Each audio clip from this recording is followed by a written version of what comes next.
2014 வெளிவந்த you are not யூன்னு சொல்லிட்டு இன்னைக்கு நம்ம ஒரு எமோஷனல் ட்ராமா தான் பார்க்க போகிறோம். இந்த கதையோட ஆரம்பத்தை பார்க்குறப்பவே நம்மளுக்கு ஏதோ பார்த்த கதை மாதிரி ஃபீல் ஆகும். பட் கொஞ்சம் டோட்டலி டிஃப்ரெண்ட் தான். நம்ம சேனலில் கூட இப்படி ஒரு படம் இருக்கு. பட் கதை முழுக்க முழுக்க டிஃப்ரெண்ட்ங்க. அப்புறம் நெக்ஸ்ட் வீடியோ கண்டிப்பாக இந்த டெவில் விஎஸ் ப்ராடா தான். ஏன்னா இந்த கதையை நான் முன்கூட்டியே பேசிட்டேன். அதனால தான் இதை நான் சீக்கிரமாக கொண்டு வந்துட்டேன். ஓகேங்களா, கதைக்குள்ள போயிடலாமா?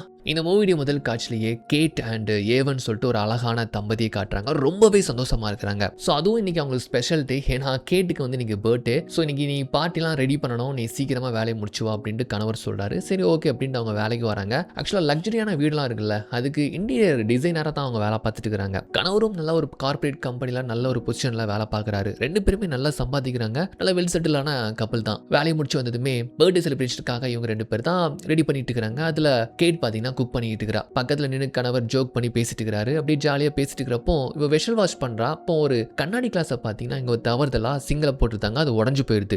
என்னாச்சு, எதுவும் உதவி பண்ணணுமா அப்படின்னு அவர் கேட்டா, இல்ல ஜஸ்ட் நழுவி விழுந்துருச்சு அப்படின்னு சொல்றாங்க. ஆக்சுவலா அது நழுவி விழுந்த மாதிரி தெரியல. அவங்க கை விரல்கள் மறுத்து போன மாதிரி ஃபீல் ஆகுது. கட் பண்ணா பிறந்த நாள் கொண்டாட்டம் தான். அவங்க தெரிஞ்ச ஃப்ரெண்ட்ஸ் வந்திருக்காங்க. அவங்களுக்கு தெரிஞ்சதே ரெண்டு கபிள் ஃப்ரெண்ட்ஸ் தான். ஜோடி ஜோடியா வந்திருக்காங்கல்ல. ஸோ நம்ம கேட்டுக்கு பாத்தீங்கன்னா நிறைய கனவுகள் ஆசைகள் இருக்கு. அதுல வந்து பாத்தீங்கன்னா உங்களுக்கு பியானோ வாசிக்கிறது ரொம்ப பிடிக்குங்க. அது அவங்க வாழ்க்கையில ஒரு அங்கமாவே இருந்துகிட்டு இருக்கு. அதோடு மட்டும் இல்லாம அவங்களுக்கு நிறைய நாடுகள் டிராவல் பண்ணணும், உலகத்தை சுத்தணுங்கிற கனவுகள் ஆசைகள்னு சொல்லிட்டு ஒரு பக்கெட் லிஸ்ட் மாதிரி நிறைய வச்சிருக்காங்க போல. கணவர் டோஸ்ட் ஸ்பீச் கொடுக்குறாரு. ஸோ அவங்க ரெண்டு பேருமே காதல் திருமணம் செஞ்சு 15 வருஷம் ஆச்சா. ஆனா பாவம் அவங்களுக்கு குழந்தை இல்லை. குழந்தை பெற்றுக்கணும் அப்படிங்கிற ஒரு ஆசையும் நம்ம கேட்டுக்கு இருக்கு. அப்புறம் கேட்டு பியானோ வாசிக்கிறாங்க. சூப்பரா வாசிக்கிறாங்க. வாசி முடிச்சதுக்கு அப்புறமா அவங்க கை வீரர்கள் வந்து ஃபங்க்ஷன் ஆகாத மாதிரி ஃபீல் ஆகுது. இன்னைக்கு நடக்கிறத வச்சு பாக்குறப்போ அவங்களுக்கு என்னமோ தப்பா படுது. இப்போ இதுல இருந்து கட் பண்ணி 1.5 வருஷம் கழிச்சு சம்பந்தம் இல்லாத ஒரு பொண்ணை காட்டுறாங்க. இவ பேரு பெக். படத்தோட ஹீரோயின் இவ தான். உருப்படாத பொண்ணா சுத்திட்டு இருக்கிறா. ஸோ ஒவ்வொரு நாளும் பப்பு பார்ட்டி தெரியாத ஆண் நபரோட பெட் வரைக்கும் போகிறதுட்டு தான் ரொம்ப மோசமான பொண்ணா இருக்கிறாங்க. இப்போ கூட எவனா இது, எவன் வீட்டுக்கு வந்திருக்கிறோன்ட்டு பாக்குறா. கடிகாரத்துல டைமை பார்த்தா ரொம்ப லேட் ஆயிடுச்சு அப்படின்ட்டு அங்கிருந்து அவசரமா கிளம்பி ஓடுறா. பின்னாலே இந்த பையன் ஓடுறான். நேத்து நைட்டு தானே ஆசபாசமா பழகுனேன்.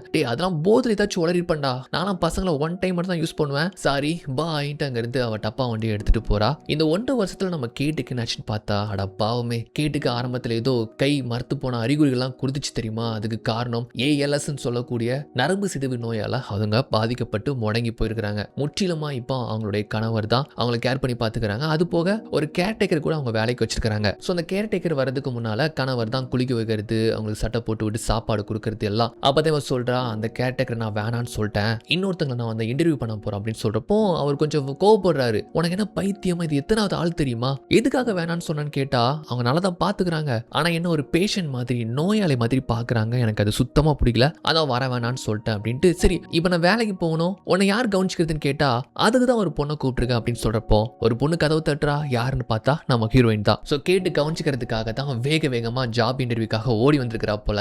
ஏவனும் பாக்குறான், இந்த பொண்ணுடைய ஆட்டிடியூட் அண்ட் ட்ரெஸ்ஸிங் சென்ஸ் ரொம்ப மோசமா இருக்கு, ஒழுக்கம் இல்லாத பொண்ணு மாதிரி தான் இருக்கிறா. பட் இருந்தாலுமே கேட்டுக்காக உள்ள கூப்பிட்டு வச்சு இன்டர்வியூ எடுக்கிற மாதிரி எடுக்கிறாங்க. ரெஸ்யூம் இருக்காமா அப்படின்னு கேட்டா இதோ இருக்குதே அப்படின்னு பேக்ல இருந்து கசக்கி மடக்கி வச்சு ரெஸ்யூம் எடுத்து கொடுக்குறா. இதெல்லாம் பார்த்து சுத்தமா இந்த பொண்ணு வேலைக்காக மாட்டான் தான். ஏவன் வந்து அந்த ரெஸ்யூம்லாம் பார்த்தா லாஸ்டா ஏதோ ஹார்ட்வேர் கடையில வேலை பார்த்துருக்காரு. ஏமா நர்சிங் சம்பந்தமா நீ படிக்கலையா? படிக்கலங்க, ஆனா எங்க ஆயாமாவை சின்ன வயசா இருக்கும்போது நான் தான் கேர்டேக் பண்ணி பார்த்துருக்கிறேன், அந்த ஒரு எக்ஸ்பீரியன்ஸ் இருக்கு அப்படின்ட்டு இந்த பொண்ணு ரொம்ப கான்ஃபிடண்டா ஆட்டிடியூடா கொஞ்சம் வித்தியாசமா பேசுறத பார்த்து பக்கத்துல இருக்கிற கேட்டுக்கு பிடிச்சி போயிருது. ஏன்னா எத்தனையோ பேர் இந்த வேலைக்கு வந்திருப்பாங்க, இவ்வளவு ஒரு பேஷண்ட் மாதிரி பார்த்து அனுதாபப்படுவாங்க. ஆனா இவ கொஞ்சம் வித்தியாசமா ரொம்ப வெளிப்படையா இருக்கிறான்னு சொல்லிட்டு எங்க இந்த பொண்ணு வேலைக்கு இருக்கட்டும் அப்படின்னு சொல்ல ஏவனுக்கு கோவம் தாங்க முடியல. பட் இருந்தாலுமே இவ ஆசைப்பட்டான்னு சொல்லிட்டு கிச்சன் வரைக்கும் கூப்பிட்டு வந்து நான் போனதுக்கு அப்புறமா எனக்கு என்ன தேவையோ அதை சமைச்சு கொடுன்னு சொன்னா எனக்கு சமைக்க தெரியாதுன்னு சொல்றா. ஏவனுக்கு சுருன்னு கோவம் வருது. இதுல எனக்கு பாத்ரூம் வருது, எங்க இருக்குன்னு கேட்டா அந்த இருக்கு அப்படின்னு சொல்லிட்டு அங்கிருந்து அவ போனதுக்கு அப்புறமா உனக்கு என்ன பைத்தியமா கேட், அந்த பொண்ணு பக்கா லோக்கலா இருக்கிறா, அவ பேசுறது, அவ ட்ரெஸ்ஸிங் சென்ஸ்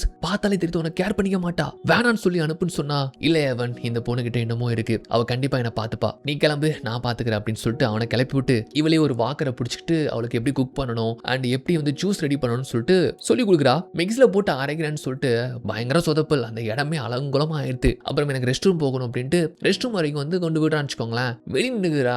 என்ன வெளியே நிற்கிற, எனக்கு வந்து உதவி பண்ணணும்னு சொன்னா என்ன உதவி பண்ணணுமா, எங்க வாக்கரை வச்சு நல்லா நடக்கிறீங்க, அப்புறம் என்ன உதவி பண்ணணும், எனக்கு ஒரு காலும் கையும் வேலை செய்யாது, நீ தான் ஹெல்ப் பண்ணணும் அப்படின்னு சொன்னதுக்கு அப்புறமா ஓகே எங்க ஆயாமாவுக்கு இப்படி தான் பண்ணியிருக்கிறேன் அப்படின்ட்டு உட்கார வச்சு அப்புறம் அவளை போனதுக்கு அப்புறமா வாஷ் பண்ணிலாம் விட்றான்னு வச்சுக்கோங்களேன். அப்புறம் தூக்கி நிறுத்துறேன்ட்டு பேலன்ஸ் இல்லாம அவளை விட ரெண்டு பேரும் பொத்துன்னு விழுத்துட்டாங்க. இவ கெக்க புக்கன்னு ஃபன்னியா சிரிக்கிறா. இதுவே கேர்டேக்கர்னா அச்சோ அப்படின்னு பார்த்துட்டு போவாங்க. ஆனா இவர் ரொம்ப நார்மல் பர்சன் மாதிரி ட்ரீட் பண்றது தான் அவளுக்கு ரொம்ப பிடிச்சிருக்கு. இப்போ வழக்கம் போல ஒரு பப்பில் இருக்கிறா. ஸோ நம்ம நம்ம ஹீரோயின் என்னதான் பண்றாங்கன்னு கேட்டா அவங்க ஒரு காலேஜ் ஸ்டூடெண்ட். அவங்க அப்பா அம்மா விட்டு தங்கி இருந்து படிக்கிறதுக்காக தான் இங்க வந்திருக்கிறா. ஆனா இங்க வந்து படிப்பு சுத்தமா வரல. இதுல இருந்து குடிப்பழக்கம், ஆம்பளைங்களோட பழக்கம் சொல்லிட்டு தான் ரொம்ப மோசமான பொண்ணா மாறிட்டா. பார்ட் டைமா கிடைக்கிற வேலைகள்லாம் பார்த்துட்டு இருந்தாங்க. ஆனா இப்படி பப்ல வந்து குடிச்சிட்டு மறுநாள் போதில லேட்டா போவாளா, அப்படி எல்லா இடத்துலயுமே அவளை வேலையை விட்டு தூக்கிட்டாங்க. இது போக அவளுக்கு சிங்கிங், இந்த மியூசிக் மேலாம் ஒரு பேஷன் இருக்கு. போதில இப்படி ஸ்டேஜ்ல பாடுறதெல்லாம் உண்டு. ஒரு சிங்கரா ஆகணும் அப்படிங்கிறது தான் அவளுடைய ஒரு கனவும் கூட. வழக்கம் போல பப்ல ஓவர் போதை ஆயிடுச்சா. அப்போ அங்கிருந்து ஒரு மிடில் ஏஜ் பர்சன் பார்த்தீங்கன்னா இவளை பார்த்து கை காட்டுறாப்ல. அது யாருன்னா இவளுடைய காலேஜ் ப்ரொஃபசர். அவரோட இவளுக்கு ஒரு தப்பான பழக்கம் இருக்கு. ஸோ இவ காலேஜுக்கு போக மாட்டாள்ல, அவர் தேவைக்காக இவ பெட் வரைக்கும் போவா. ஸோ இவளுக்காக ஏதாச்சும் அவர் உதவி பண்ணுவாரு. இந்த மாதிரி ஒரு கள்ள தொடர்புலையும் இருந்துகிட்டு இருக்கிறா. இனியின் பார்த்து அவருடைய மனைவியோட வந்திருக்கிறாரு. ஸோ இன்னைக்கு அவரோட ஜாலியா இருக்க முடியாதுன்னு சொல்லிட்டு இன்னொரு பையனோட டான்ஸ் ஆடிட்டு அப்படியே போதிலே அப்படியே கை கொடுத்துட்டு போயிட்டு இருக்கிறாங்க. இந்த ப்ரொஃபசர் வராரு. என்னை விட்டு எங்க போற, என் மனைவி ஏமாத்திட்டு வந்துட்டேன், நம்ம 2 பேரும் ஜாலியா போகலாம்னு சொன்னா, சாரி சார் இன்னைக்கு ஒரு பையன் கிடைச்சிருக்கிறான், நான் போயிட்டு வரேன்ட்டு அந்த பையனோட அங்க இருந்து போயிட்டு வச்சுக்கோங்களேன். ஆனா இதே நேரத்துல கேட்டு கவனிக்க இவ கேட்டோடைய வீட்டுக்கு வந்திருக்கணும். ஆனா அவருடைய கணவர் தான் கேர்டேக் பண்ணி பார்த்துட்டு இருக்கிறாரு. நான் சொன்னேன்ல அந்த பொண்ணெல்லாம் சரிப்பட்டு வர மாட்டா, நாளைக்கு நர்சிங் படிச்ச ஒரு பொண்ணா பார்த்து நான் கூப்பிட்டு வரேன்ட்டு சொல்றாரு. வழக்கம் போல யார் வீட்லயோ ஒரு பையனோட இருந்து எந்திக்கிறாள்ல, அந்த பையனும் அக்கறையா இவளுக்காக சமைச்சு கொடுக்குறான். ஆக்சுவலா அவன் பேர் பார்த்தீங்கன்னா வில், ரொம்ப நல்ல பையன். ஆனா இவன் சொல்றான், நேற்று நான் மானே தேனே பொன்மானின்னு என்னலாமோ கதை விட்டுருப்பேன், அதெல்லாம் போதையோட போயிடும், மறுபடியும் நம்ம வெளியே போகலாமா, டேட்டிங் பண்ணலாம்னு சொல்லிட்டுலாம் என்ன கேட்கக்கூடாது, அது நம்ம அக்கறாத்திலே கிடையாது மச்சி அப்படின்னு சொல்லிட்டு அங்கிருந்து கேட்டு கவனிக்கிறதுக்கு வாரா. ரொம்ப லேட்டா தான் வாரா. சோ எதுக்கு லேட்டுன்னு கேட்டா அதுக்கு ஒரு சாக்கு போக்கு. இவ மாண்டேஜ்ல போகுது, ஒவ்வொரு நாளும் லேட்டா வாரா, சம்பந்தமில்லாத சாக்கு போக்கள் இருக்கு. இதனால பாத்தீங்கன்னா ஏவன் ஆபீஸ் போறதுக்கு ரொம்ப டைம் ஆயிருது. இதை பத்தி நம்ம கேட் சொல்றாங்க, இனிமேல் இப்படிலாம் லேட்டா வராத, அவருக்கு சீக்கிரமா போகணும்னு சொன்னதுனால ஓகே தட்ஸ் ஆல் அப்படின்னு சாதாரணமா கூலா போறா. இதெல்லாம் பார்த்து ஏவன் இவெல்லாம் தேவையா, வேணான்னு சொல்லிட்டு துரத்துன்னு சொன்னா, விடுப்பா நல்லா தான் கவனிச்சுக்கிறா அப்படின்னு சொல்லிட்டு இன்னைக்கு என்னுடைய ஃப்ரெண்ட்ஸ் எல்லாருமே வராங்களாம். ஸோ நீ வீட்டுக்கு சீக்கிரமா வந்துருவியான்ட்டு இவன்ட்ட கேட்டா, இல்ல எனக்கு முக்கியமான நபரோட ஒரு மீட்டிங் இருக்கு, என்னால வர முடியாது, நீங்க ஃப்ரெண்ட்ஸா என்ஜாய் பண்ணுங்க அப்படின்னு சொல்லிட்டு அவர் போயிருந்தாரு. இப்ப பெக்க கூப்பிட்டு தான் கேட் பாத்தீங்கன்னா காய்கறி ஜாமான்கள்லாம் வாங்குறதுக்காக போறாங்க. இவங்க சமையல் என்னன்னே தெரியாது. பட் கேட் சொல்லி கொடுக்க சமைச்சு அவங்க ஃப்ரெண்ட்ஸ்க்கு நல்ல ஒரு விருந்து வச்சாச்சு. பெக் தான் வந்து சர்வ் பண்றா. அப்போ ஒரு ஃபோன் வருது. யாருன்னு பார்த்தா ஏவன் தான். உடனே லவுட் ஸ்பீக்கர்ல போடுறாங்க. இவங்களும் பேசுறாங்க, இந்த மாதிரி நீங்களாம் வந்திருக்கிறீங்க, உங்களை ரொம்ப மிஸ் பண்றேன் அப்படின்னு சொல்லிட்டு இந்த இருக்கிற லேடிஸும் பேசுறாங்க. அப்படி பேசிட்டு இருக்கிறப்போ ஏவனுடைய பக்கத்துல ஒரு பொண்ணுடைய குரல் கேக்குது. ஏவன் யாரோ செல்லமா கூப்பிடுற மாதிரியான ஒரு குரல். அதை மத்தவங்க யாருமே கவனிக்கல, கேட்டு மட்டும் கவனிச்சிருந்தா. போன் பேசி முடிச்சதுக்கு அப்புறமா எனக்கு தெரிஞ்சு ஏவன் யாரையும் மீட் பண்ண போகல, எங்கேயும் பார்க்கு தான் போயிருப்பான்னு நினைக்கிறேன், ஏன்னா கொஞ்சம் போதில் பேசுன மாதிரி இருந்துச்சு தெரியுமா அப்படின்ட்டு இந்த லேடிஸ் எல்லாம் பேசிட்டு இருக்காங்க. ஸோ கேட்டோடைய முகம் அங்கேயே கொஞ்சம் மாறி போயிடுது. அவங்க எல்லாருமே போனதுக்கு அப்புறமா அப்படியே வழக்கம் போல மெக் பார்த்தீங்கன்னா அவளை பெட்ல தூங்க வைக்கிறப்போ, மெக் எனக்கு ஒரு விஷயம் பண்ண, நேராக இவனுடைய ரூமுக்கு போயிட்டு ஒரு டேப் ஒன்று இருக்கும், அதை எடுத்துட்டு வா அப்படின்னு சொல்ல இவளும் எடுத்துட்டு வரா. அதில் இருக்கக்கூடிய மெயில்ஸ்லாம் எனக்கு படிச்சு சொல்லு அப்படின்னு சொன்னதும், மற்றவங்களுடைய மெயில்ஸ்லாம் படிக்கிறது தப்பு கிடையாதா, என்னால் முடியாது, நான் உன்னை எதுக்கு வேலைக்கு வச்சிருக்கிறேன், நான் சொல்றதெல்லாம் செய்யறதுக்காகத்தான், படிச்சு சொல்லு சொன்னதும் முடியாதுன்னு சொல்றா. அப்ப நீ கிளம்பு சொன்னதும் இவளுக்கு பொசுக்குன்னு கோவம் வந்துடுது. போங்க, இந்த வேலை இல்லைன்னா நான் வேற வேலை பார்த்துக்கிறேன். என்னம்மா நீ பொசுக்குன்னு கோவப்படுறாங்க, வா உனக்கு ஒரு $100 தரேன், அந்த மெயில்ஸ்ல எனக்கு செக் பண்ணி காட்டு அப்படின்னு சொன்னா, ஓகே எனக்கு காசுலாம் வேணாம், ஏதோ கேக்குறீங்க, நான் வேணா மெயில்ஸ்லாம் ஓப்பன் பண்றேன், நான் பார்க்கல நீங்களே படிச்சுக்கோங்க அப்படின்னு சொல்ல இமெயில் மட்டும் ஓப்பன் பண்ணி அவங்க பார்க்குற மாதிரி காட்டுறா. அவங்களும் பார்க்குறாங்க. பார்த்துட்டு அவங்க முகமே ஒரு மாதிரி மாறி போகுது, சோகமாயிருந்தாங்க. அப்ப இவ வந்து புரிஞ்சுக்கிறா, அப்ப ஏவனுக்கு ஏதோ ஒரு அஃபர் இருக்கு, அதான் சந்தேகப்பட்டு அவருடைய மெயில் பார்க்கணும்னு சொன்னாங்க, ஏதோ ஒரு டெக்ஸ்ட்டை பார்த்துருக்காங்க, அதான் அவங்களுடைய முகம் மாறி போயிட்டுன்னு சொல்லிட்டு அவ புரிஞ்சுக்கிறா. சரி நீ கிளம்பு அப்படின்னு சொல்லிட்டு இவ மட்டும் தான் அப்படி தனியா இருக்கிறா. ஸோ இனிமே பார்த்தீங்கன்னா இவன் வீட்டுக்கு திரும்பல, கண் கலங்கி ஆள ஆரம்பிச்சிருந்தாங்க. ஸோ நமக்கு தெரியாமலேயே ஒரு பொண்ணோட இவன் தவறான முறையில் இருந்துகிட்டு இருக்கிறான். அதனால தான் நம்ம கிட்ட ஏமாத்திட்டு போயிருக்கிறான். நம்மளும் 1.5 வருஷமும் அவனுக்கு மனைவிங்கிற பேர்ல எந்த ஒரு சந்தோஷமும் கொடுக்கல, நம்ம மேலேயும் தப்பு இருக்கு, நம்ம இருக்கிறதுனால தானே அவனால இதை வெளிப்படையா பண்ண முடியல, நம்ம போய் சேர்ந்துட்டா அப்படின்ட்டு ஒரு விபரீத முடிவு எடுத்து என்ன பண்றானா, அந்த வாக்கர் எடுத்துட்டு படிக்கட்டு பக்கமா மெல்ல நவுண்டு நடந்து வராங்க. வழக்கம் போல இவ பப்ல இருந்து அவ ஃப்ரெண்டு கிட்ட பேசிட்டு இருக்கிறா. அப்ப எனக்கு என்னமோ தப்பா படுத்து, இந்த மெயிலாம் காமிச்சதுக்கு அப்புறமா கேட்டோடைய ஃபேஸே மாறி போயிடுச்சு. எனக்கு தெரிஞ்சு அவங்க ஹஸ்பண்டுக்கு ஏதோ தப்பான அஃபர் தான் இருக்கும்னு நினைக்கிறேன், ரொம்ப உடச்சு போயிட்டாங்க. ஸோ தனக்கு தோணதை பத்தி அவ ஃப்ரெண்டு கிட்ட பேசிட்டு இருக்கிறாள்.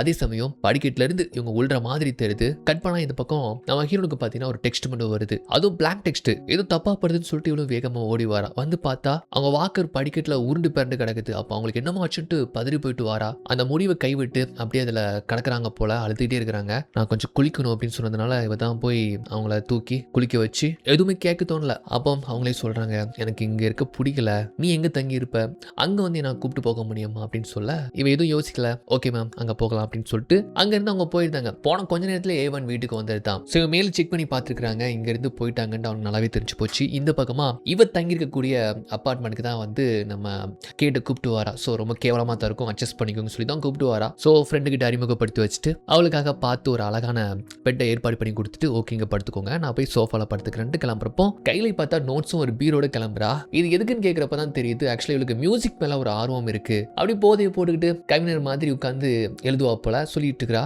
வாவ் வெரி இன்ட்ரெஸ்டிங், சிங்கிங் மேல உனக்கு ஒரு பேஷன் கூட இருக்கா அப்படின்னு வந்து அவங்களும் பாக்குறாங்க. ஏன்னா அவளுக்கே வந்து பியானோ வாசிக்கணும், அதுல ஒரு பெரிய ஆளாகணும்ன்றதுன்னு ஒரு கனவா இருந்துச்சு. மறுநாள் பெக்கோடைய போனுக்கு பாத்தீங்கன்னா கெவின் தொடர்ச்சியா போன் பண்ணிட்டே இருந்திருப்பாரு போல. ஐயோ ஏகப்பட்ட மிஸ்ட் கால் பண்ணிருக்கிறாரு அப்படின்னு கேட்டா அவர் கண்டுக்காத, நான் அவரை பார்க்க போறது கிடையாது, என்ன ஒரு இடத்துக்கு கூப்பிட்டு போக அப்படின்னு சொல்றாங்க. எங்க வராங்கன்னு பார்த்தா நேரா ஒரு நர்சிங் ஹோம் தான் வராங்க. எதுக்காக இங்க கூப்பிட்டு வரீங்க, என்ன வேணும் அப்படின்னு வந்துட்டு கேட்டா எதுவுமே சொல்லல, கொஞ்சம் பொறுத்துன்னு சொல்லிட்டு அதுக்கப்புறம் தான் கொஞ்ச நேரத்துல நம்ம பெக்குக்கு புரிய வருது, ஓஹோ உங்க புருஷனை விட்டுட்டு நீங்க நர்சிங் ஹோம்ல சேர்ந்துக்கலாம்னு பாக்குறீங்களா, ஏன் நான் உங்களை நல்லா கவனிச்சுக்கலையா, நான் அவ்வளவு மோசமாவா பாத்துக்கிறேன், நீங்க ஒன்னு இங்க சேர வேண்டாம், நானே உங்களை பாத்துக்கிறேன் அப்படின்னு சொல்லிட்டு வீல் சேர்ல வெளியே கூப்பிட்டு வந்து கார்ல உட்கார வச்சு, இங்க பாருங்க நான் கொஞ்சம் மோசமான பொண்ணு தான், அப்பப்ப லேட்டா தான் வருவேன், இனிமேல் அந்த தவற செய்ய மாட்டேன், இது நீங்க படிக்கட்டுல என்ன செய்ய ட்ரை பண்ணீங்கன்னு எனக்கு நல்லாவே தெரியும், எங்க பாட்டி இருக்கிறாங்கல்ல கிட்டத்தட்ட இல்ல உங்களை விட ரொம்ப மோசமான நிலைமையில தான் இருந்தாங்க, ஆனா வாழ்க்கையை நினைச்சு அவங்க ஒருபோதும் பயந்ததே கிடையாது, ஆண்டாச்சு அனுபவிச்சாச்சு, பட் இருந்தாலுமே அவங்க தோண்டது கிடையாது, நானே அவங்க கூட இருந்து பார்த்துருக்கிறேன், உங்களை பார்க்க மாட்டானா, நான் எவ்வளவு வேலையில போய் சேர்ந்துருக்கிறேன், ஆனா இந்த வேலை கொஞ்சம் எனக்கு வித்தியாசமா இருக்கு, வேலைன்னு சொல்றதை விட எனக்குள்ளே சின்ன சின்ன மாற்றங்கள் ஏற்படுது, ஸோ ப்ளீஸ் எந்த முடிவு எடுக்காதீங்க, நான் அவங்க கூட இருக்கிறேன், இப்போ என்ன செய்யணும்னு கேட்டுக்கு இந்த பொண்ணு மேல ஒரு நல்ல அபிப்பிராயம் ஏற்படுது.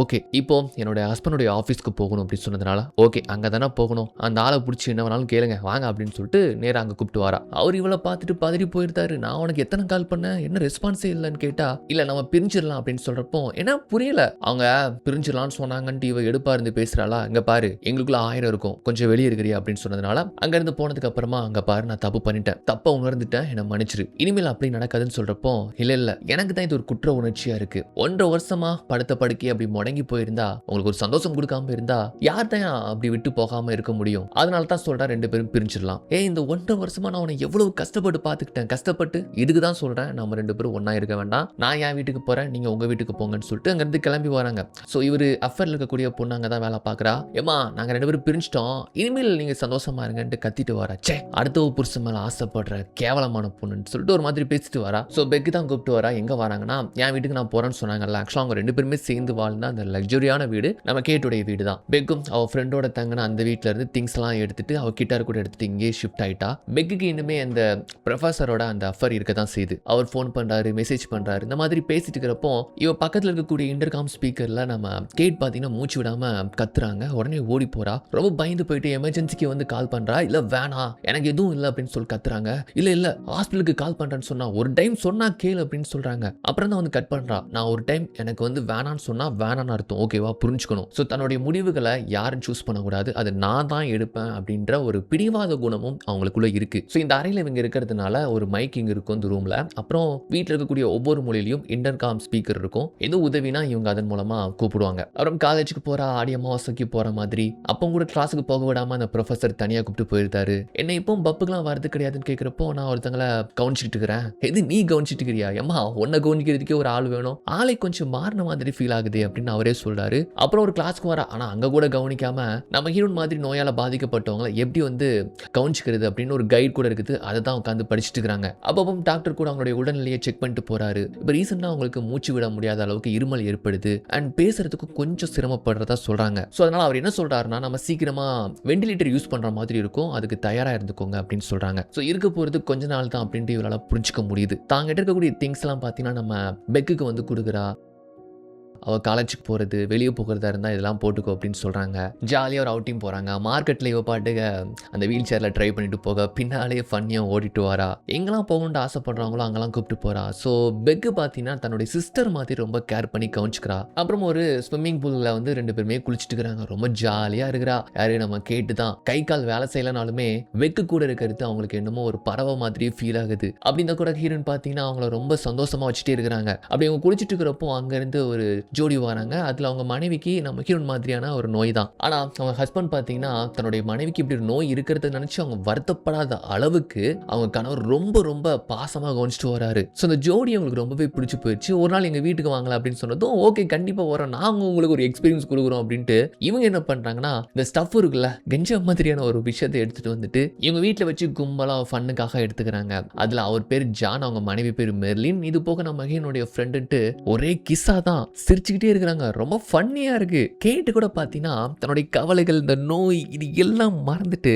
ஒரு விதமா என்னமோ ரொம்ப சந்தோஷமா இருக்கிற மாதிரி ஃபீல் பண்றா. அதே சமயம் இங்க பார்த்தீங்கன்னா ஏவன் வந்து தன்னுடைய மனைவிக்கு கால் பண்ணி ட்ரை பண்றாப்ல. ஆக்சுவலா அவருடைய தவறை உணர்ந்துகிட்டாரு. மனைவி ரொம்ப பிரிஞ்சு வாடுறாரு. அப்புறம் பெக் வந்து பார்த்தீங்கன்னா அவங்களுடைய மோசமான வாழ்க்கையை எப்படி ஒரு நாள் கடந்து போகும் அப்படின்னு சொல்லிட்டு அவங்க லோக்கல் பார்க்கெல்லாம் கேட்டு கூப்பிட்டு போறாங்க. இவங்க குடிக்க கூடாது, பட் பெக் அவங்க ஃப்ரெண்ட்ஸ்லாம் குடிச்சிட்டு இருக்காங்க. அப்ப வில்லன் சொல்லிட்டு ஒரு பையன் இருப்பான் தெரியுமா, நல்ல பையன். அவன் இவரை வந்து டேட்டிங் கூப்பிடுறாங்க. தப்பான முறையில் கிடையாது, பேசி பழகலான்னு சொல்லிட்டு கூப்பிடுறான். ஆனா எனக்கு இந்த காதல் கத்திரிக்காலாம் செட் ஆகாதுடா, நீ கிளம்பு அப்படின்னு சொல்றப்போ ஏங்க அந்த பொண்ணுகிட்ட சொல்லுங்க, ஒரே ஒரு நாள் தான் டேட்டிங் கூப்பிடுறேன், வர மாட்டேங்கிறான்னு சொல்றா அப்படின்ட்டு நம்ம கேட்டுக்கிட்டு கூட அந்த பையன் ஸ்வீட்டா ரொம்ப சூப்பரா பேசுறான். ஏய் நல்ல பையனா தான் இருக்கிறான், போய் பாரு அப்படின்ட்டு வந்து சொல்றப்போ எனக்கெல்லாம் செட் ஆகாது, நீ வேற யாராச்சும் பார்த்துக்கோ அப்படின்ட்டு அப்படி நல்லா மகிழ்ச்சியா பேசிட்டு அதுக்கப்புறம் அங்க இருந்து கிளம்பி இப்படி ட்ரெக்ல வராங்க. அந்த பையன் நல்லா கியூட்டா நல்லா அழகா பேசுறான், நல்ல பையன் மாதிரி தெரிறான். நீ எதுக்கு இந்த பையனை வேணான்னு சொல்ற? உண்மையிலே இந்த மாதிரியான பசங்களை தான் நம்ம தவற விடுறோம். என் லைஃப்ல இப்படி ஒரு பையன் இருந்தான். அவனை கல்யாணம் பண்றதுக்கு முன்னால என்னை சுத்தி வருவான், என்னை இம்ப்ரெஸ் பண்றதுக்காக கிட்டார்லாம் வாசிப்பான். இப்ப நினைச்சு பார்த்தா கூட எனக்கு அவனை ரொம்ப பிடிச்சிருக்கு. பட் வந்து எனக்கு அவன் மேல காதல் இல்ல, அவன் மேல தான் பிடிச்சது. நாங்க 2 பேரும் திருமணம் செஞ்சுக்கிட்டோம். ஒருவேளை அந்த மாதிரியான பையன்லாம் கிடைச்சிருந்தா என்ன நல்லபடியா பார்த்துருப்பானோ என்னவோ அப்படின்ட்டு வந்து சொல்லிட்டு இங்க பாரு நம்ம சூப்பர் ஸ்டார் சொல்ற மாதிரி தான் உனக்கு பிடிச்ச பையனை விட ஒன்ன நேசிக்கிற பையன் தான் நல்லா பார்த்துப்பான். ஒரு கருத்தா சொல்றேன் என்ன எடுத்துக்கோ அப்படின்னு சொல்றப்போ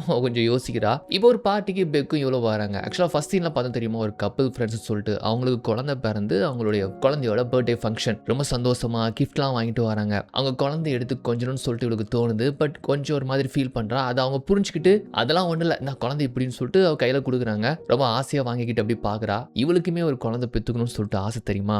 கொஞ்சம் ஒரு மாதிரி பாக்குறப்போ திடீர்னு பார்த்தா அவளுக்கு மூச்சு விட முடியாத அளவுக்கு ஒரு மாதிரி திணறி போறா. குழந்தை கீழே போடுற மாதிரி போறா. ஆனா பிடிச்சிக்கிறாங்க. அப்புறம் மூச்சு விட முடியல. பெக்கு தான் வந்து அவங்கள சமாதானப்படுத்தி கொஞ்சம் காம் பண்ணி வீட்டுக்கு வந்து என்னமோ மருந்து கொடுத்துட்டு இருக்காங்க. அப்போ இவளை பாக்குறதுக்காக ஏவன் வாரான். கொஞ்சம் மெலிஞ்சு தான் போயிட்டான். இவளுடைய பிரிவை நினைச்சு போல அதை இவளால புரிஞ்சுக்க முடியுது. இப்போ கொஞ்சம் பேச முடியாமலே பேசுறா. நீ கொஞ்சம் மெலிஞ்சிட்டேன்னு சொல்ல அதை நம்ம பெக்கு தான் வந்து வாங்கி சொல்றாங்க. ஏன் இப்படி பிடிவாதமா இருக்கிற? நான் அந்த தப்பை மறுபடியும் செய்யல, அந்த பொண்ணை அப்படியே வெறுத்துட்டேன். ஏவன் இது நீ அஃபர் இருந்த விஷயத்தை பத்தி கிடையாது, என்னால உனக்கு ஒரு சந்தோஷம் கொடுக்க முடியலையே அப்படிங்கிறத பத்தி தான் என்னுடைய கவலை. நீ உன் உடம்ப பாத்துக்கோ, நீ கிளம்பு அப்படின்னு சொன்னதுனால ரொம்ப கஷ்டமா தான் அங்க இருந்து கிளம்புறான். அவன் போனதுக்கு அப்புறமா ரொம்ப மிஸ் பண்றான். அவனை மிஸ் பண்றேன், என்னையே நான் மிஸ் பண்றேன். ஒரு 2 வருஷத்துக்கு முன்னால நாங்க எவ்வளவு சந்தோஷமான ஒரு வாழ்க்கையை வாழ்ந்தோம். இந்த நோய் என்ன அப்படியே முடக்கிருச்சு. எவ்வளவு கனவுகள் ஆசைகள். கடவுள் எதுக்காக இந்த நிலைமைக்குள்ள என்ன தள்ளினாரு? அந்த குழந்தைய கூட பிடிச்சனால கொஞ்சம் முடியலையே, இப்படி ஒரு பாவி ஆயிட்டேன்னு சொல்லிட்டு கண் கலங்கால. இதை கேட்டு பெக்குக்குமே கண்ணீர் வந்துருது. ஆசைப்பட்ட மாதிரி ஒண்ணும் நடக்கல. குழந்தை பெத்துக்கு நினைச்சேன், முடியல. என் உயிர் நாடியா இருந்தது பியானோ தான். அதை வாசிக்க முடியாத அளவுக்கு என் கை கால் விளங்காம போயிடுச்சு.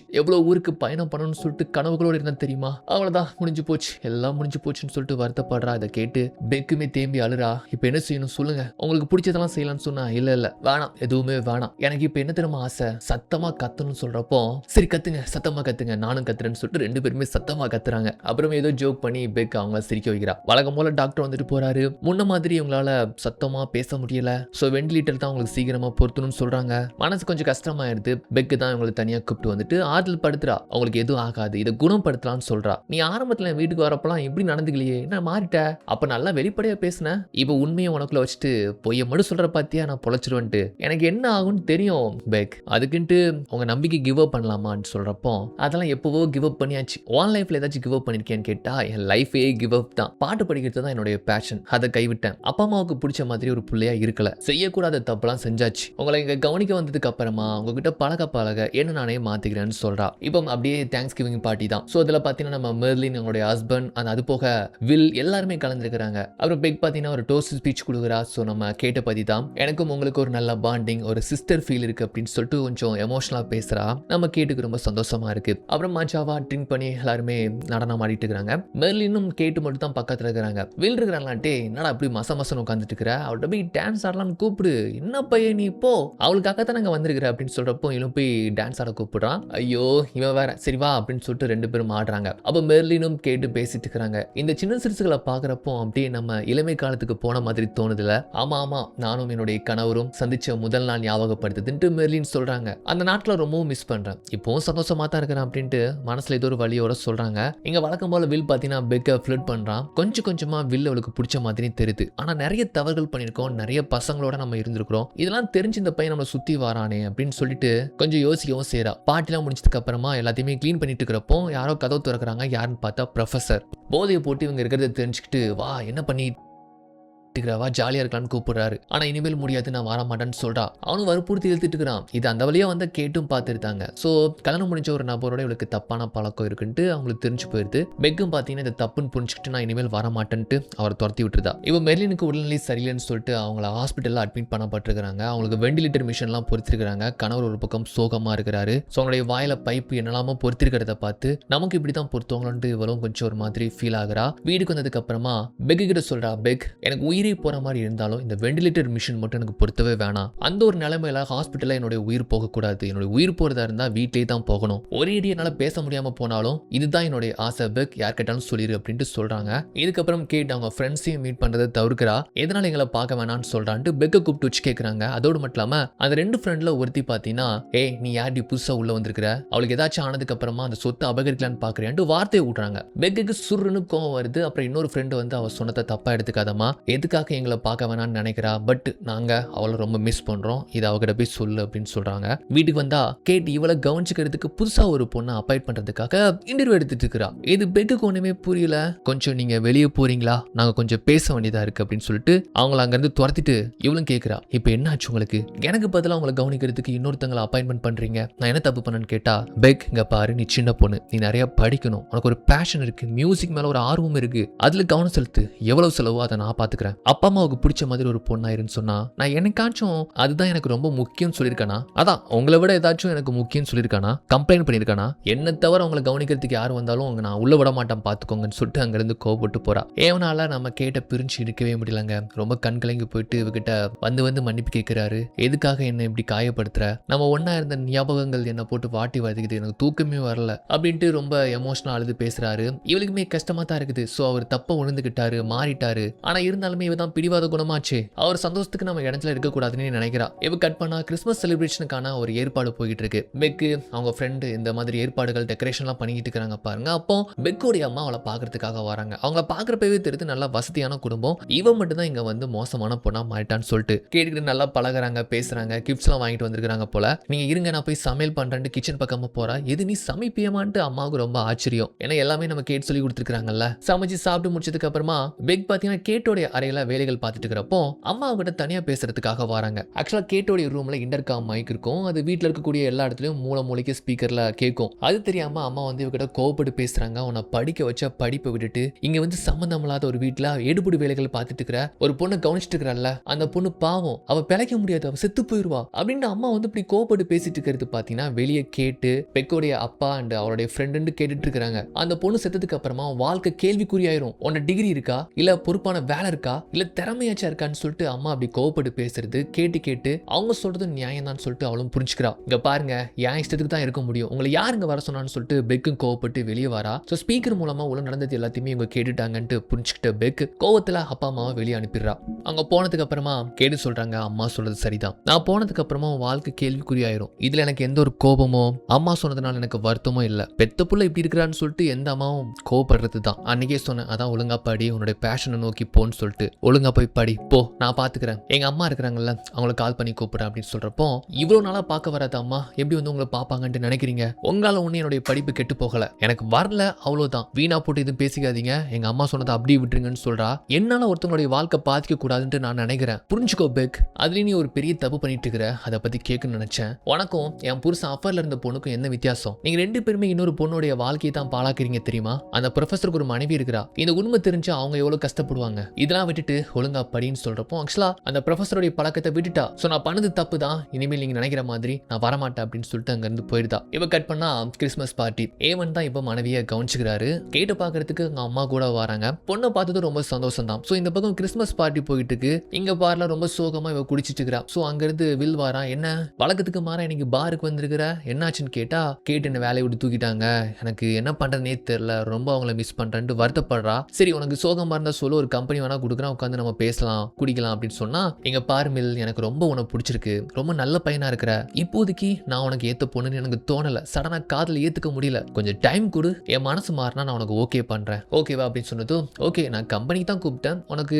எதுவும் பிரச்சனைனா ஓகே அப்புறமா பாத்துக்கலான்ட்டு அங்க இருந்து கிளம்பிட்டான். அப்ப இவளுக்கு ஒரு ஃபோன் வருது. என்னன்னு பார்த்தா நம்ம மெர்லின் இறந்து போயிட்டாங்கன்ட்டு ஒரு சோகமான செய்தியை கேட்டது ரொம்ப கஷ்டமாயிருது. இது நேராக கேட்டுக்கிட்ட சொல்லலாம்னு சொல்லிட்டு வரா. இப்போ கேட்டு கவனிச்சுக்கிறது ஏவன் தான். ஸோ நேரடியாக சொன்னா கொஞ்சம் வருத்தப்படுவான்னு சொல்லிட்டு ஆக்சுவலாக மெர்லின் அவங்க ஹஸ்பண்ட் பார்த்தீங்கன்னா ஒரு லெட்டர் ஒன்று கொடுத்துருப்பாரு. மெர்லின் இறக்கிறதுக்கு முன்னாலே கேட்டுக்காக ஒரு லெட்டர் ஒன்று எழுதி வச்சிருப்பாங்க போல. ஸோ இந்த மாதிரி ஃப்ரெண்ட்ஷிப் கிடைச்சது நினைச்சு ஸோ அந்த லெட்டர் வந்து கொடுக்க, ஏவன் வந்து பார்த்தீங்கன்னா அப்படி கேட்ட தனிமையில வச்சு இந்த லெட்டரை வந்து ரீட் பண்ணி சொல்றாரு. ஸோ இந்த மாதிரி ஒரு ஃப்ரெண்ட்ஷிப் அண்ட் உங்களுடைய பழக்கம் இதெல்லாம் கிடைச்சது நினைச்சு எனக்கு ரொம்ப சந்தோஷம், என்னுடைய கடைசி கட்ட நாட்கள் ரொம்ப இனிமையா சந்தோஷமா போச்சு, ரொம்ப நன்றின்னு சொல்லிட்டு உருக்கமா எழுதிருப்பாங்க போல. இதை கேட்டு மரண தருவாயில் இருக்கக்கூடிய நம்ம கேட்டுக்குமே ரொம்ப வருத்தமா இருக்கு, ஒரு விதத்துல சந்தோஷமாவும் இருக்கு, இப்படி ஒரு நட்பு கிடைச்சது நினைச்சு.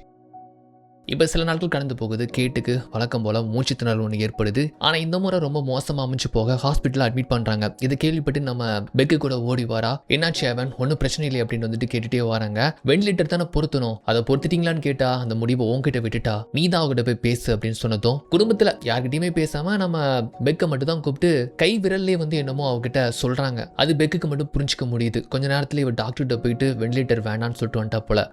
கேட்டுடைய அம்மா வந்து ரொம்ப கோவப்படுறாங்க. என் பொண்ணு அவ உயிர் பழிக்கணும், அவளுக்கு ஏதாச்சும் ஆச்சுன்னா ஒன்னும் கொண்டுறன்னு சொல்லிட்டு கத்துறாங்க. நான் என்ன பண்றதுங்க, எனக்குமே அவங்க வேணும், ஆனா அவங்க ஆசைப்பட்டது அவங்க உயிர் இங்க போகக்கூடாது, வெண்டிலேட்டர் மிஷின் பொருத்தக்கூடாது, எதுவானாலும் வீட்டுக்கு என்ன கூப்பிட்டு போங்கன்னு சொல்றாங்க. அதுதான் அவனுடைய ஆசைன்னு சொன்னதுனால இப்போ ஆம்புலன்ஸ் இவங்களுடைய வீட்டுக்கே அவங்களை வந்து கொண்டு வராங்க. மரண விளிம்புல இருக்கிறாங்க. ஸோ ஏவன் தான் கூடவே இருந்து பாத்துக்கிறாரு. அவங்க உடல்நிலையும் ரொம்ப மோசமாயிட்டே வருது. இது நினைச்சு ஏவன் ரொம்பவே சோகமா இருக்கிறான். ஏவன் பெக் கேட் 3 பேர் தான் இருக்கிறாங்கல்ல. அப்போ கேட் அந்த கீபோர்டை வாசிக்கிறாங்க. அப்படி வாசிக்கிறப்போ ஏவனுக்கு ஒன்று தோணுது, அவ மனசு ஆறுதலுக்கு எப்போதுமே இந்த பியானோ தான் வாசிப்பா, அதுதான் அவளுடைய உலகம் உயிரும் கூட. ஸோ வீல் சேர்ல அவளை அப்படியே கொண்டு வந்து பியானோ பக்கத்தில் அவள் கையை பிடிச்சி ஏவன் வந்து வாசிக்க வைக்கிறாரு. அப்போ ஒரு விதமா சந்தோஷமா ஃபீல் பண்றாங்க, ரிலாக்ஸ் அவங்களுக்கு தோணுது. சாகிறதுக்கு முன்னால ஒரு முறையாச்சும் அதை வாசிக்க முடியாதான்னு ஏங்கிருப்பாங்க போல. அது அவங்களுக்குள்ள ஒரு வித சந்தோஷம். இதுக்கப்புறம் அவங்களுடைய உடல்நிலை ரொம்ப மோசமா போகுது. டாக்டர் ஒரு பக்கம் கையை விரிச்சிட்டாருல, ஒன்றும் பண்ண முடியாது, ஏன்னா அவங்க கொஞ்சம் கொஞ்சமா செத்துக்கிட்டு இருக்கிறாங்க.